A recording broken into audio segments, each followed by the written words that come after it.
Você sabe o que diz o artigo 2º da nossa Constituição? Eu sou o professor Eden Napoli e esse é o nosso projeto SP88. Você já sabe, são 88 dicas até a prova objetiva da Polícia Civil do Estado de São Paulo. Bom, o artigo 2º, lá dentro do título 1, que trata dos princípios fundamentais, ele fala especificamente da organização dos poderes. Ele diz, são poderes da União, independentes e harmônicos entre si, o Legislativo, o Executivo e o Judiciário. Veja, são poderes da União, independentes e harmônicos entre si, Legislativo, Executivo e Judiciário. Eu já vi que aí em prova são poderes da União, Estados, DF, municípios, né? E ainda que você quisesse imaginar a tecnia do legislador constituinte de ter colocado só a União, estaria errado, até porque municípios, por exemplo, embora tenham poder executivo e legislativo, não tem poder judiciário. É o poder judiciário do Estado, por exemplo, que atua ali na esfera estadual, no âmbito dos seus municípios. Então, se quer a literalidade, fique com a literalidade, né? É aquilo que é o mais seguro para a sua prova em termos de prova objetiva. Em termos de prova objetiva, embora a gente saiba que nos estados há também os três poderes, como mencionei, legislativo, executivo, inclusive o judiciário estadual. Bacana? Bom, sobre as origens da teoria da tripartição dos poderes, há, naturalmente, divergência doutrinária. Seria leviano dizer que uma única corrente é a mais absoluta, verdadeira e aceitável. Há quem diga que remonta à escola aristotélica, com Aristóteles, há quem mencione o John Locke, há quem fale do barão Charles de Montesquieu, que é aquilo que prevalece nas provas objetivas, a partir da sua obra O Espírito das Leis. Então nós temos Montesquieu, o barão Charles de Montesquieu, na sua obra O Espírito das Leis, como aquele precursor em termos de prova objetiva. É isso aí que você pode levar, lhe dará segurança, porque assim os gabaritos das bancas examinadoras têm sinalizado.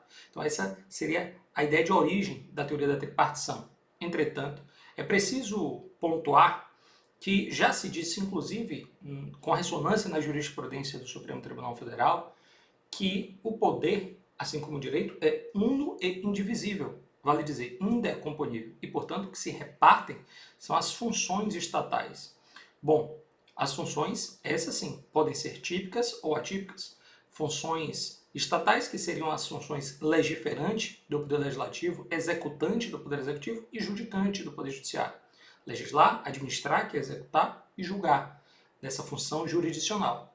Entretanto, como a gente acabou de mencionar, a função típica de cada um desses poderes é essa, a função do legislativo é a função legiferante, a do executivo é a função administrativa, a executante, a do judiciário é a função jurisdicional, a função judicante.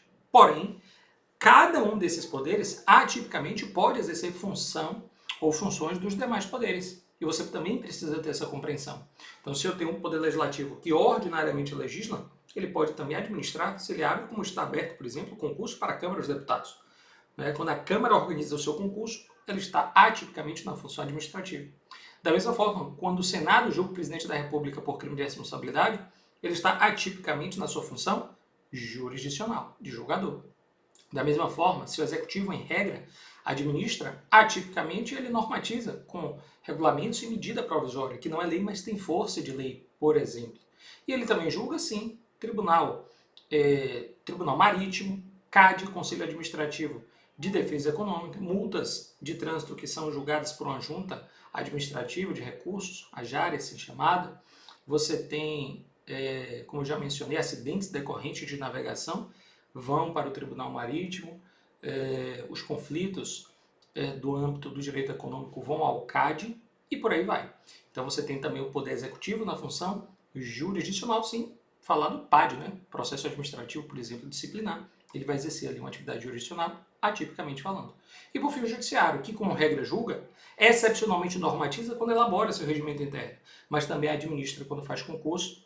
Você tem, por exemplo, concursos para magistratura ou servidores de determinado tribunal, é a função atípica administrativa daquele órgão, assim como também quando ele licita, o Poder Legislativo, se ele licita o Poder Judiciário, se ele licita, é procedimento administrativo, é função atípica administrativa. Bacana? Então a gente fecha aqui essa dica sobre o artigo 2º, que fala sobre separação dos poderes, que na verdade é muito melhor combina com a ideia de separação das funções estatais dentro da lógica de que o poder é uno e indivisível, vale dizer, indecomponível. Bacana?